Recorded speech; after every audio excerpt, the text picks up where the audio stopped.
Las ciudades han sido diseñadas para ser eficientes, organizar la vida en función del trabajo y la productividad.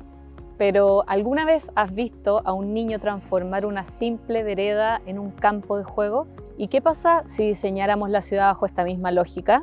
Un entorno donde la ciudad se transforma en un gran escenario para la imaginación, el movimiento y la conexión. En cada plaza, en cada calle y en cada parque hay un mundo de posibilidades para ser descubierto. Porque el espacio público no es solo un lugar de tránsito, sino que es el escenario de nuestras vidas, de nuestros juegos y de nuestros sueños. Este podcast es un viaje al corazón de la ciudad. Una exploración del juego, la infancia y la convivencia. Esto es Ciudad en Juego. Hasta ahora hemos hablado de la importancia de incorporar la perspectiva de las infancias en el desarrollo territorial y urbano, ¿cierto? Sabemos que es un tema importante, pero hoy día queremos dar un paso más, ¿ya? Y queremos saber cómo podemos realmente transformar nuestras ciudades y nuestros territorios con la infancia en el centro. Para conversar sobre esto, tenemos el lujo de tener a dos invitados muy especiales hoy. Tenemos a Martín Andrade y Gonzalo Vial. Ambos han dedicado parte de su vida profesional a articular actores, conectar sectores y hacer que las cosas realmente ocurran. Así que les damos la bienvenida, Gonzalo y Martín. Gracias por estar acá. ¿Cómo están? Muy bien, pues. Muy bien, súper contento además de encontrarnos en otra instancia nuevamente con don Martín, crack, Sí, referente para nosotros. Somos vecinos además, compartimos el mismo edificio, estamos al frente, así que nos vemos harto. Pero no es suficiente, nos gusta además tener todo el y espacio. también es un desafío hablar de esto, porque es una perspectiva que de alguna manera todos perdemos en el cotidiano, entonces súper buena la invitación. Qué entretenido entonces que les haya gustado la invitación. Quería, como antes de entrar en materia, digamos, que ustedes como ciudadanos me comenten cuál creen en realidad que es la relevancia de incorporar la perspectiva de la infancia en el desarrollo de la ciudad, de los territorios. Bueno, uno, como te decía anteriormente, uno muchas veces pierde esta perspectiva entre las prioridades que te aparecen, uno le cuesta mirar desde la infancia, pero como ciudadano, ¿cierto? Como papá en este caso, tengo dos niños, uno de 5 y 7 años, uno se da cuenta lo árido que puede ser la ciudad para los niños, desde el transporte público, desde la misma vivienda, desde el ingreso al colegio, digamos. Uno se da cuenta que no todo está pensado en términos de la seguridad que merecen los niños, en términos de la posibilidad de jugar en esos espacios. Y por cierto, un desafío incorporarlo en la vida profesional, o sea, como uno traspasa esta mirada ciudadana a la vida profesional, es todo un desafío, así que qué bueno que ustedes están poniendo este enfoque, porque nos obliga de alguna manera en el ejercicio profesional, pero también en el cotidiano darnos cuenta de la necesidad que tenemos de esta perspectiva. Sí. En mi caso, de las cosas maravillosas que tiene incorporar la perspectiva de los niños, al menos lo que yo he visto, sobre todo en espacios públicos, es que funcionan muchas veces los adultos, tendemos a mirarnos más bien en los problemas, y tendemos a enfocar, y nos pasa a veces cuando quienes hacemos ciudad, que tendemos a tener como con nuestro rol es siempre como disminuir los problemas, y se nos olvida de ver esto más desde las oportunidades, desde lo positivo. Y creo que los niños tienen esa capacidad que justamente nos llevan las conversaciones a mirarlo más desde las oportunidades, y eso es algo maravilloso. Además, los niños no tienen la estructura que tenemos nosotros, que a veces como que dejamos de tomar decisiones porque hay ciertas estructuras jerárquicas o hay ciertas líneas que definen ciertos límites, o también techos que definimos, no, mira, esto no se puede hacer. Justamente el tener la perspectiva de los niños en general, el desarrollo urbano de la ciudad es algo que nos permite eso, como pensar fuera de la caja, y siento yo sobre todo pensar más en los aspectos positivos de cómo podemos incidir y no necesariamente solamente quedarnos con, que está muy bien, muchas veces disminuir, digamos, los problemas. Entonces, el incorporar esa variable, que como dice Gonzalo, no es difícil porque muchas veces se nos quedan fuera a propósito de la mesa, es muy importante. Interesante lo que dices, con la Piera siempre hablamos de aprovechar un poco esta perspectiva que tienen tan creativa los niños, ¿no es cierto? Que es una oportunidad, como bien dices tú, de ver lo positivo y las oportunidades, más allá de todos los problemas que hay que surtir cuando uno trabaja en urbanismo, ¿no es cierto? Entonces, qué bueno el comentario de ambos. Quería, bueno, para entrar en materia ahora sí, quería preguntarles a ambos también, Respecto a, bueno, una de las cosas más difíciles, digamos, de trabajar en desarrollo territorial y urbano tiene que ver con articular actores, sentarlos en una mesa, conversar sobre un punto o llegar a un punto en común para todos estos actores, ¿no es cierto? Entonces, respecto a eso, quería saber cuáles han sido las claves para que esta articulación realmente ocurra en ambos casos, digamos, o sea, tanto en huella local como en Corporación Ciudades o incluso en mi parque. Bueno, nosotros creemos que primero tiene que haber un articulador confiable de esa articulación. O sea, en la experiencia que tenemos hay muchas políticas públicas que promueven la idea de generar mesas, de generar algún tipo de gobernanza, pero pocas veces está diseñado quién va a ser ese actor. No hay recursos para que ese actor esté presente. Y este actor tiene muchas veces la función tan relevante de comunicarse con cada uno y confirmar que van a estar presentes, mandar una minuta al otro día. Ese tipo de cosas que muchas veces se le encargan a uno de los presentes, que ya está suficientemente colapsado, es súper relevante tenerla en consideración para efectos de que alguien efectivamente articule y que además sea un tercer actor, que no necesariamente se beneficie de lo que ocurre ahí, pero que sí pueda dar ciertas garantías. Eso es clave. Y nosotros nos planteamos así en los territorios, porque no habitamos esos territorios. Las mesas que configuramos en comunas como Cisne, en Ollagüe, nosotros no somos un actor, pero sí podemos ser un actor confiable para que se junte el resto de los que están, de los incumbentes, digamos, para que tomen decisiones. Y lo segundo que nos parece relevante es que hayan resultados. Que las mesas no sean un espacio más de diagnóstico, sino que las mesas se articulen para tener resultados concretos. Y eso nos ha permitido, de alguna manera, crecer. Y entonces que se genere confianza en la idea de articularse, de hacer una gestión un poco más solidaria, de escuchar al otro.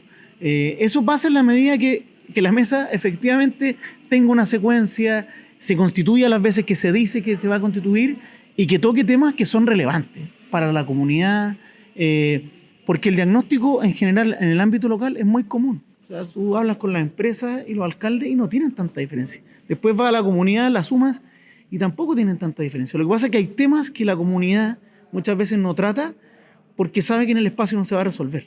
Claro. Y cuando ese espacio es capaz de resolver problemas complejos, entonces sí funciona la articulación. Existe un diálogo ahí cuando hay Y una voluntad de ese diálogo, sí. porque la gente quiere participar. Pero si no ve que su opinión va a ser vinculante, si ve frustrada cada vez que va a estas mesas y no se tocan los temas importantes, entonces disminuye la relevancia o el interés de participar permanentemente.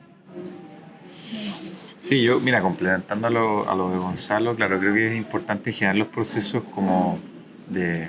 Muchas veces tendemos a ir al tiro, al diálogo por el diálogo, pero tenemos poco espacio para el diagnóstico. De, por ejemplo, decir, bueno, ¿qué tanta representatividad necesitamos acá? ¿Ah?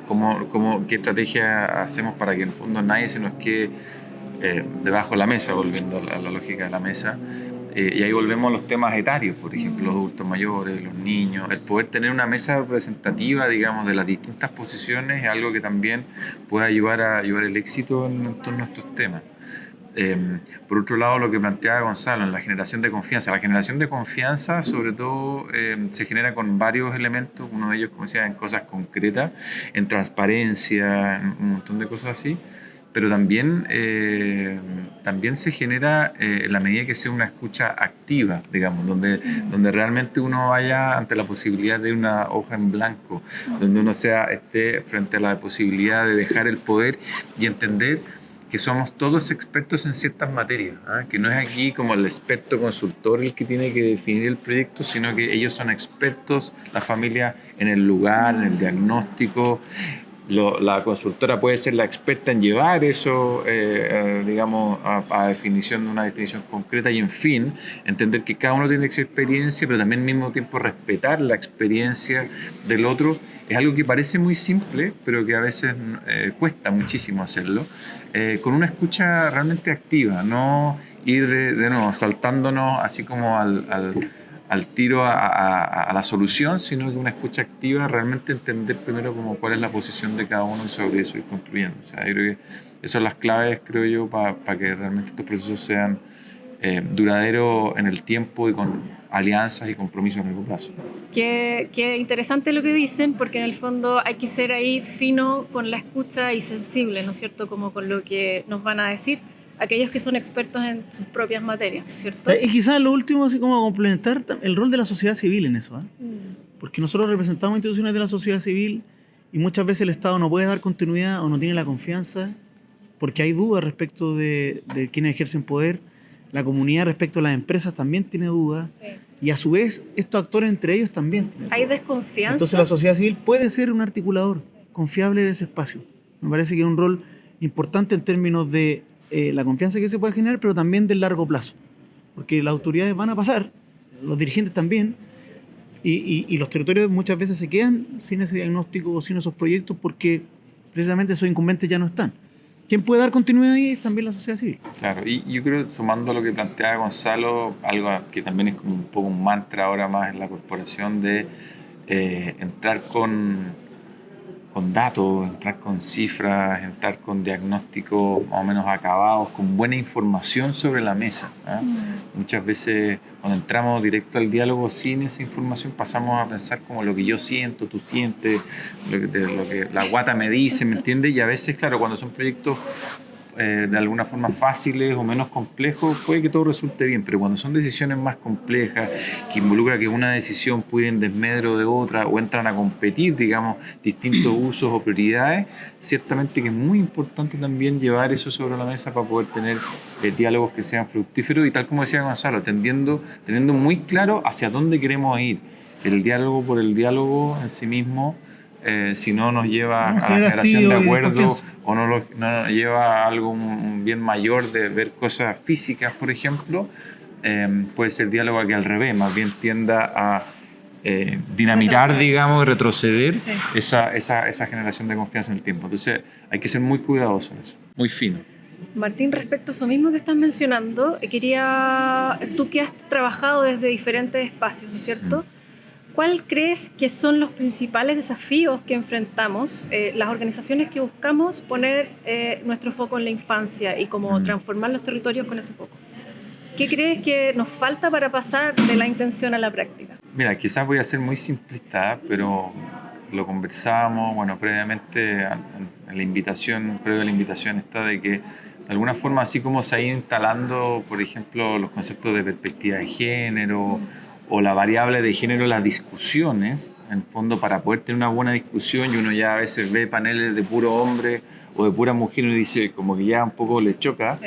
Que ganas de que un poco con respecto a los temas de infancia nos empezara a pasar un poco lo mismo, o sea, que sea como algo como incuestionable o más bien algo que dentro del ideario colectivo, dentro de alguna forma como ya de la conciencia de todos, pudiera ser como prácticamente insospechado desarrollar procesos sin la mirada de los niños. Y creo que eso es algo que toma tiempo, pero que en el fondo es algo que uno debiese ir marcándolo en distintas instancias, ¿eh?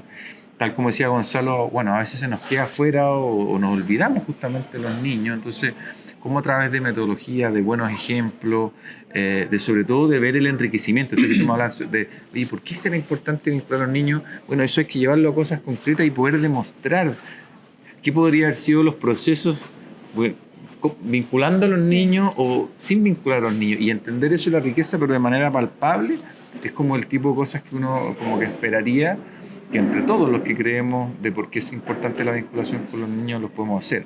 Eso llevado, uno podría abarcar de distintas escalas, una escala más chica de decisiones de proyectos, pero también es interesante ciudades que han optado en una forma mucho más radical, que han generado verdaderos directorios, digamos, de niños. Por ejemplo, en el caso mío que me tocó trabajar en la ciudad de Melbourne, hay un directorio de niños que se eligen cada cierto tiempo y tienen conversaciones con los alcaldes, con los jefes de división y le plantean sus miradas con respecto a ciertos temas. También podríamos eventualmente llegar a eso, digamos, pero el partir desde, sobre todo en la vinculación de proyectos de espacios públicos, que obviamente probablemente es ahí donde más tienen que decir los niños, es algo que hay que irlo, por así decirlo, machacando. No es algo que va a pasar de un día para otro. Hay que tener la convicción, sobre todo en el ámbito del desarrollo local. Cuando uno define el desarrollo local, uno habla de fuerzas endógenas esa fuerza endógena los niños están incluidos. Y también habla de procesos de educación para generar un desarrollo local como un modelo alternativo a los que conocemos hasta hoy en día, digamos. ¿Por qué es tan importante la educación? Porque si uno genera procesos de desarrollo local, y lo vemos en las comunas donde trabajamos, que son en general comunas pequeñas, todas optan por el desarrollo sustentable, el turismo. Ese tema es transversal.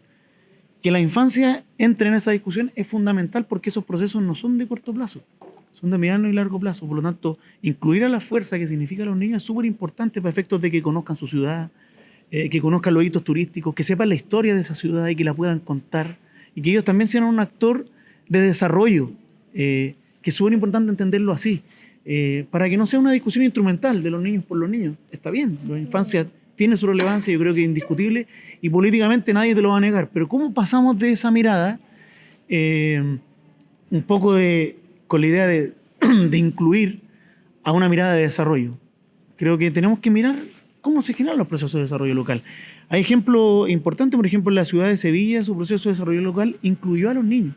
Sevilla tenía un déficit estructural de empleo y ellos decidieron resolverlo a través de un proceso de democracia, donde se incluyeron a los distintos grupos más excluidos y lo hicieron parte. Y, por ejemplo, los niños recorrían su ciudad en las mañanas para ir al colegio, de tal manera que conozcan su ciudad. Y hoy día ellos son actores relevantes de ese desarrollo. Son los que presentan los proyectos de innovación, están hoy día en las startups más importantes de la ciudad, porque ven el potencial que tiene el territorio. Entonces, hacerlos parte es también una función del desarrollo, no solo como una materia de inclusión. Creo que eso es importante para traducirlo en términos políticos. Sí. Claro. Yo ahí sumando a Gonzalo, que creo que es algo que es bonito, al menos yo lo he visto últimamente, que también de alguna forma como que se ha estado desafiando en el último tiempo como la forma de cómo trabajamos como con las gobernanzas locales. Uno tendía a pensar en general siempre, y tiene un rol muy importante, obviamente, en el fondo los alcaldes, en el fondo toda la estructura, digamos, más municipal o desde el Estado, lo mismo el tema de las juntas de vecinos. Creo que he visto un cambio importante de desafiar eso y ver, por ejemplo, en los colegios, en los jardines infantiles, justamente estructuras distintas a lo que estamos acostumbrados a vincularnos cuando queremos hacer intervención en el territorio, y que muchos programas y muchas organizaciones están tendiendo a mirar justamente en esos espacios, unos espacios con un potencial tremendo de renovación urbana, pero partiendo desde nuevo de esta nueva como estructura social o gobernanza, como lo que quisiéramos llamar, que es, por ejemplo, desde la infancia, desde los jóvenes.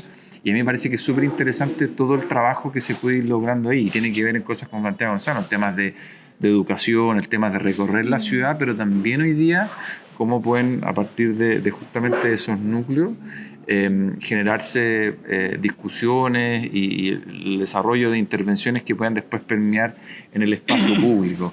Comunidades organizadas en colegios, jardines infantiles, bien conducidas, con criterios, digamos, con una razón de ser de transformación del barrio.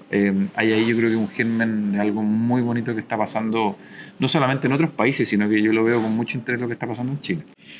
Yo quiero decir algo desde mi... Yo tengo otro sombrero, que es que tenemos una escuelita con niños de ping-pong. Yo jugaba ping-pong cuando chico, entonces quisimos tener una escuela, la tenemos aquí en Conchalí. Y quería mencionar esto porque yo creo que también es importante entender en esta función del desarrollo, uno de los objetivos de desarrollo sostenible es la paz social. El entregar a los niños espacios confortables donde se puedan desarrollar, donde puedan expresar sus ideas, ver materializada su idea en acciones concretas, es también una forma de mejorar la democracia en el futuro. Nosotros en la escuela nos hemos dado cuenta que hemos tratado de sacar la idea de que ganen nomás del exitismo. La competencia. La competencia. Y no sé, les menciono esto porque les preguntaba a los niños qué les parecía haber ido a una competencia. Fueron el día domingo a una competencia y nos decían, estuve feliz, profesor, ¿no? Y estoy nervioso. No estaba nervioso, que disfruté, porque hemos tratado de salir de esa lógica, que también es una lógica de los adultos, digamos. Sí. Entonces, generar espacios donde ellos puedan participar y donde no se sientan amenazados es muy relevante para efectos de la paz social en el futuro, creo yo. nosotros en esta escuelita vamos viendo esos resultados en la medida que ponemos una perspectiva distinta en la formación de los niños también. Perfecto. Gonzalo, respecto a esto mismo que estamos conversando, muchas de tus iniciativas se desarrollan en lugares remotos, aislados, rurales. Quería preguntarte, ¿cómo crees que vive la infancia en estos territorios? ¿Ya? ¿Y cuál crees que podría ser su rol en estos entornos? Además de lo que ya has mencionado. Mira, después voy a ir a lo de huella local, pero a mí me tocó trabajar en la reconstrucción. Estuve trabajando en un plan de reconstrucción en Peyúgue, después del terremoto. Y algo que me sorprendió a propósito de los territorios más aislados que tienen menos infraestructura o rurales, es que nosotros desde la ciudad tenemos una idealización de estos territorios como espacios verdes. Porque nosotros vamos viendo las colinas verdes y las plantaciones y muchas veces bosques, pero lo que más demandaba la comunidad eran espacios, áreas verdes. En Cardonal, me acuerdo, en las zonas más profundas de Peyúgue, ellos decían que no había áreas verdes, claro, y nos dimos cuenta que efectivamente, pues nosotros desde nuestra mirada urbana veíamos todo verde y lo veíamos todo prístino y bonito, pero para la comunidad no hay espacios de encuentro y para los niños no hay espacios donde jugar. Lo que ellos demandaban como espacio de área verde y de recreación era poder juntarse en las tardes en un espacio más confinado donde ellos pudieran encontrarse como comunidad. Y claro, finalmente nos dimos cuenta que no había espacios verdes. Entonces las zonas rurales en general nosotros las miramos con esa perspectiva, pero efectivamente no hay espacios donde ellos puedan desarrollar sus actividades, entretenerse y encontrarse en comunidad. ¿Cómo lo veo ahora desde Huella Local? Efectivamente con una serie de déficits. O sea, nosotros trabajamos en un entorno donde los alumnos se demoran mucho en llegar a sus escuelas, ya sea porque los caminos no son los mejores o porque simplemente no hay camino. Hay una brecha en conectividad digital enorme en los territorios rurales, mucho más alta que en la zona urbana, que también hoy día incide en un derecho de los niños, que es educarse, porque hoy día también se educan a partir de la conectividad. Te hablaba de la infraestructura vial, pero también del transporte, que es deficitario, que no tiene una frecuencia adecuada. Entonces los niños crecen con brechas súper grandes, en el mundo rural principalmente. Y bueno, en el esfuerzo que hacemos nosotros en el Fondo de Desarrollo Local, tratamos de generar una infraestructura base para el desarrollo, una infraestructura que nosotros llamamos infraestructura habilitante para el desarrollo.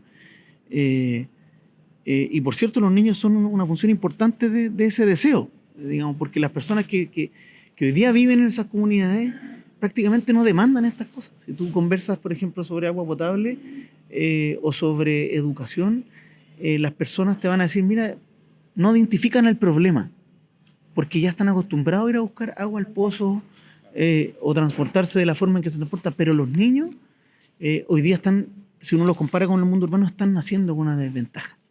Y entonces incorporarlo es muy relevante y generar condiciones de base que en muchos indicadores ya están más o menos claras que debieran estar, es una función que creemos que podemos cumplir también desde la sociedad civil. Perfecto, gracias Gonzalo. Martín, desde tu trabajo con parques y espacios públicos, ¿cómo crees que ha sido la participación de la infancia, digamos, en los proyectos relacionados a eso? Y si crees que en realidad hoy estamos tomando más en cuenta esas voces o si sigues creyendo que es un grupo invisibilizado como antes. Yo creo que seguimos, digamos, con este déficit de visibilización de los niños y de encontrar espacios, porque aquí no solamente en temas de opinión, digamos, sino que también en la construcción de la ciudad. En este caso, en Fundación Mi Parque, por ejemplo, tratamos y somos bien conscientes de eso desde el inicio, porque muchas veces nos topamos, a propósito de lo que decía Gonzalo, con comunidades que te plantean y te decían, oiga, pero si aquí no viven niños, si aquí en realidad la mayoría de las personas son adultos mayores y qué sé yo, y volvemos al tema de las cifras, tú dices, no, pues si aquí viven muchos niños, lo que pasa es que tú no los ves porque en realidad los niños no salen.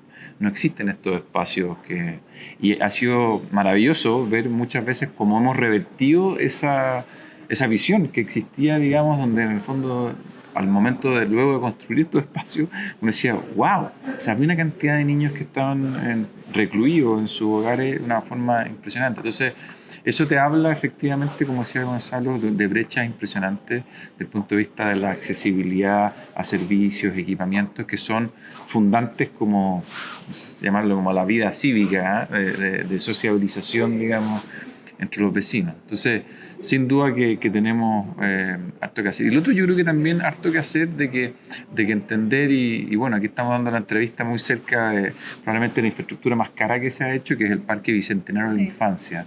Y uno podría decir, bueno, aquí deberían estar todos los fines de semana, todos los papás con los niños, este sector debería estar lleno de familias, en el fondo, jóvenes con niños, y no es así. De alguna forma también creo que este tipo de cosas, de situaciones, te recalca que no basta solamente con infraestructura. Aquí hay sistemas de cuidados que tienen que apoyar, hay que presentar también la ciudad en los accesos, lo que planteaba Gonzalo con respecto a los temas de movilidad.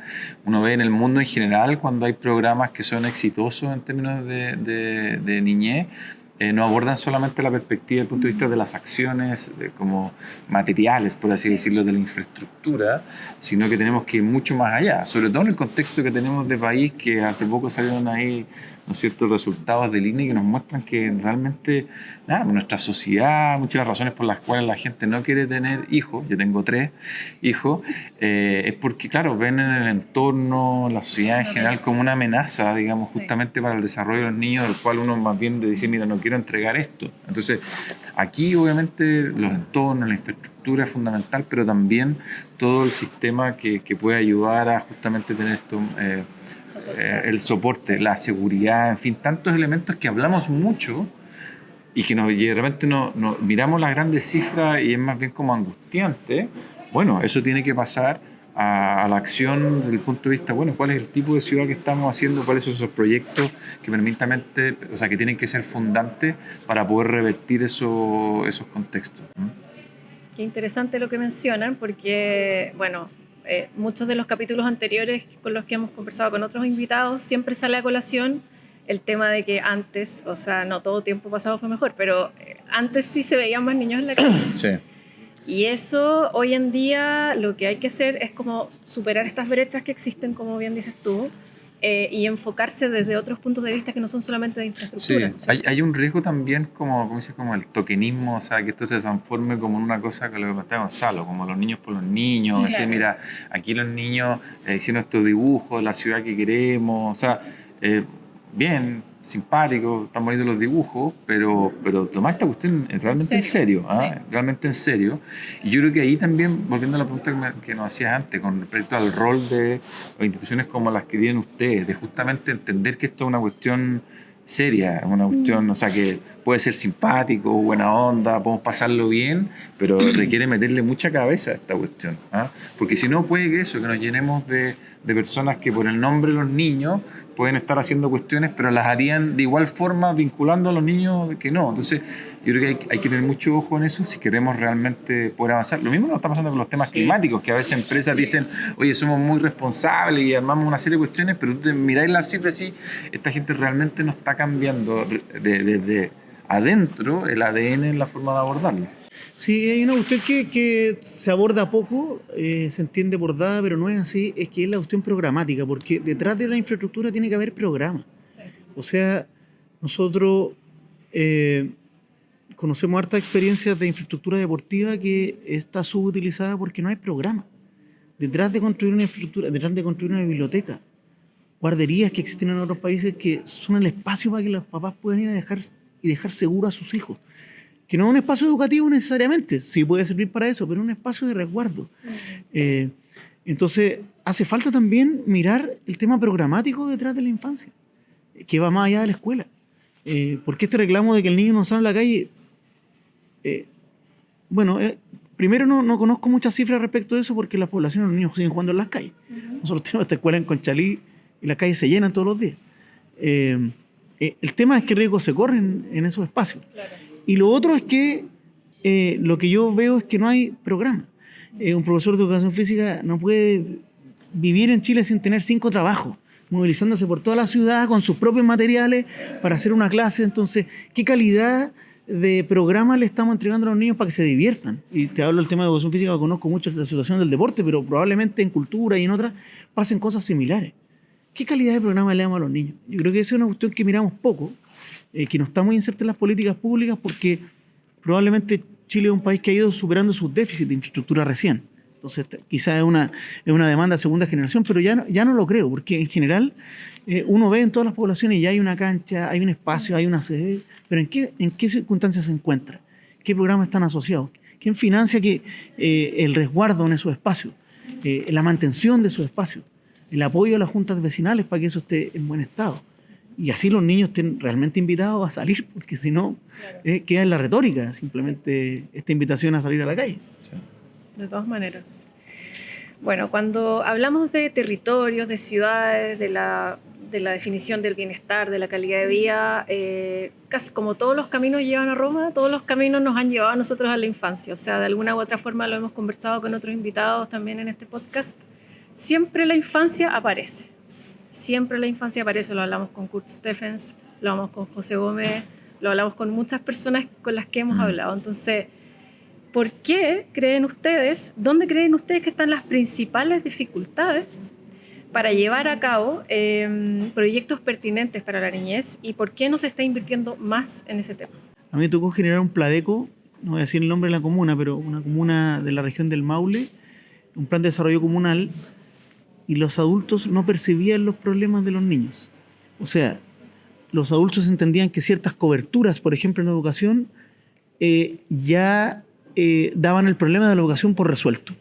Si uno miraba la cifra, a propósito de lo que dice Martín, que es importante llevar cifras, esa comuna era la peor comuna en las pruebas estandarizadas de educación. Los adultos no percibían que ese era un problema.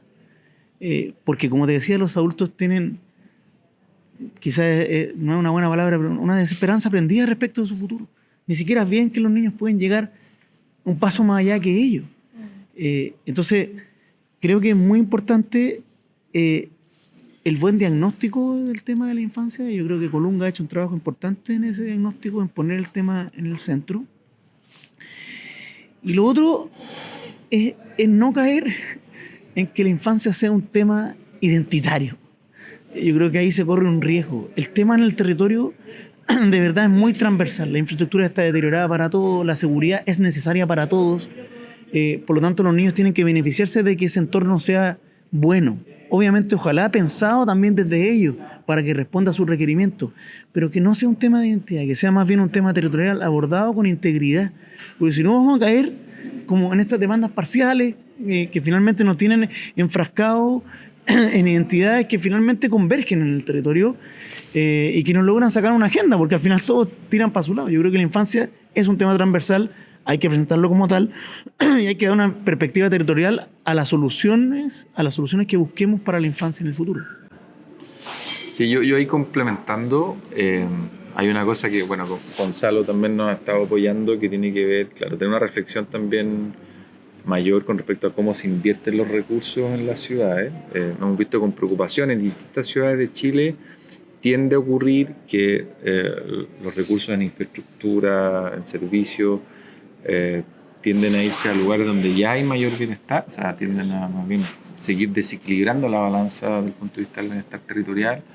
En muchos casos coincide con que muchas de las intervenciones se están haciendo también como fuera de donde viven las personas, en muchos casos porque son más bien extensión de las ciudades. Y nos ha pasado también, y hemos visto, no sé, comunas como San Bernardo, por ejemplo, que muchas de esas inversiones, claro, están fuera donde justamente coinciden los lugares donde más niños viven. Y eso mirando hacia atrás, o sea, cómo se ha estado invirtiendo en comunas como esta y cómo se proyecta de generar inversiones a futuro también, pasa lo mismo. Piensen ustedes hoy día lo que está pasando en Iquique, en Alto Hospicio, sobre todo en Alto Hospicio. En este caso también es una región que va a ser de las regiones jóvenes, digamos, según las proyecciones que tenemos de envejecimiento. Entonces, el entender, aparte de entender bien el problema en lo macro, el poder hacer un doble clic en estas ciudades, entender bien dónde están las concentraciones, las densidades mayores de familias con niños y poder tratar de eventualmente definir esos espacios como espacios prioritarios, justamente para que luego ojalá pueda haber inversión, pueda haber programas que vayan, es algo que es demasiado importante. Entonces, siento un poco lo que plantea Fernando, Gonzalo es mi nombre, Gonzalo me presento, Gonzalo Vial. Gonzalo. Ahí soy tu vecino acá en el Sí, es verdad, nos conocemos hace Gonzalo. soy disléxico. Que lo que plantea Gonzalo es que, claro, como que a veces en esas cosas, y sobre todo cuando son decisiones que son anuales, muchas veces para quienes hemos trabajado en el mundo público, se te va quedando atrás, y quizás cuánto tiempo llevamos que se nos van quedando atrás estas cosas. Entonces, hablamos mucho del tema, pero ¿cómo el dicho donde uno pone la boca, no sé cómo es el dicho, en la billetera, no sé, yo no soy muy bueno para los dichos, pero bueno, no importa. Chapulín colorado, eso. Que claro, no, pero lo que coincidimos es la perspectiva territorial, claro, finalmente. Con datos, mirar el territorio. Porque esa inversión que deja de llegar, en primer lugar, genera menos oportunidades de mano de obra, por ejemplo, porque no se invierte ahí. En segundo lugar, la infraestructura en general comunitaria tiene distintos usos, tanto deportiva como comunitaria o de cultura, tiene distintos usos, donde pueden estar incluidos los niños. Entonces, si no inviertes en esos territorios con una perspectiva efectivamente territorial y con datos, lo que estás haciendo es dejar a la infancia atrás. Y a todos los grupos en general que han quedado atrás van a ir consecuentemente nuevamente quedando atrás. Bueno, gracias por sus reflexiones, son muy interesantes. Quería ir cerrando ya este capítulo y hemos invitado a todos nuestros invitados, valga la redundancia, a cerrar los ojos y recordar cuándo fue la última vez que jugaron libres, con libertad. ¿Y dónde fue esa acción? Si es que pueden hablarnos un poco de eso. Mira, en mi caso, y creo que Martín también, no es tan difícil, porque tengo dos niños que lo único que hacen es demandar juego con los papás, con su mamá y conmigo. Ellos son bien futbolistas y también les gusta el ping-pong. Están obligados. Claro, el ping-pong un poquito más obligado.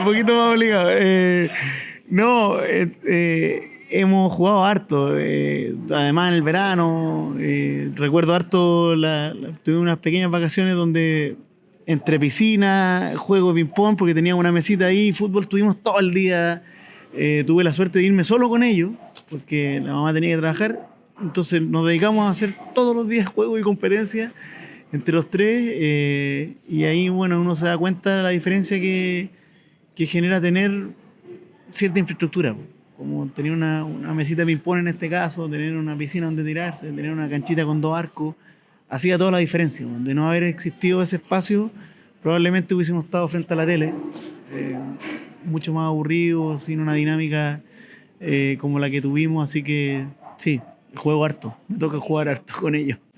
Martín.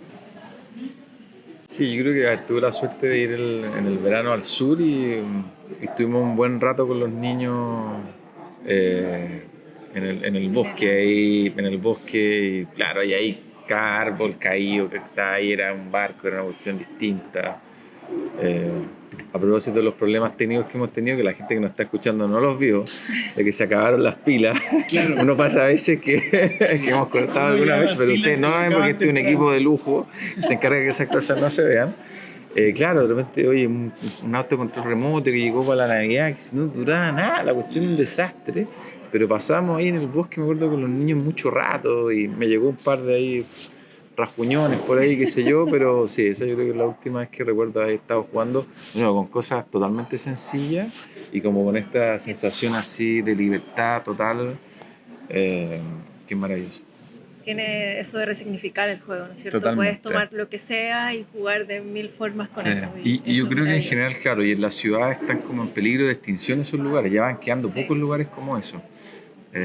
Aquí, bueno, el mismo parque metropolitano, lugares así que son así, en algunos casos, bosques bastante poco intervenidos, por así decirlo, lugares prístinos, o ahí en Huechuraba, en fin, hay lugares, La Pintana, que van quedando poquito y debiesen ser lugares hiper protegidos por todos.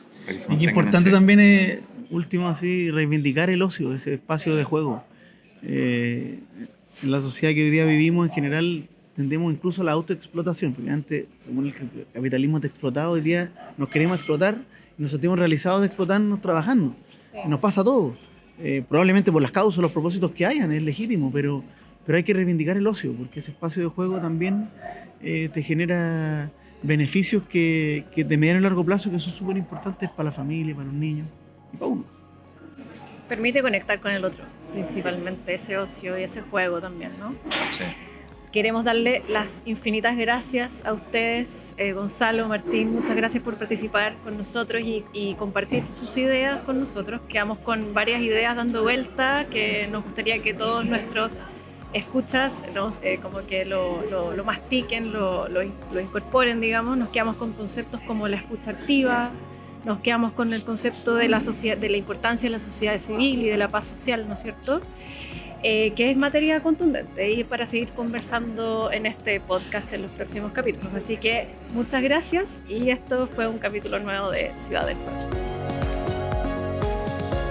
Ciudad del Juego es un podcast de Fundación Escala Común como parte de las acciones del proyecto Locus. Es una producción financiada por el Ministerio de las Culturas, las Artes y el Patrimonio, Fondo de Organización de Festivales, Encuentros y Ferias 2024 y cuenta con el apoyo de la Fundación Mustakis y patrocinio UNICEF Chile.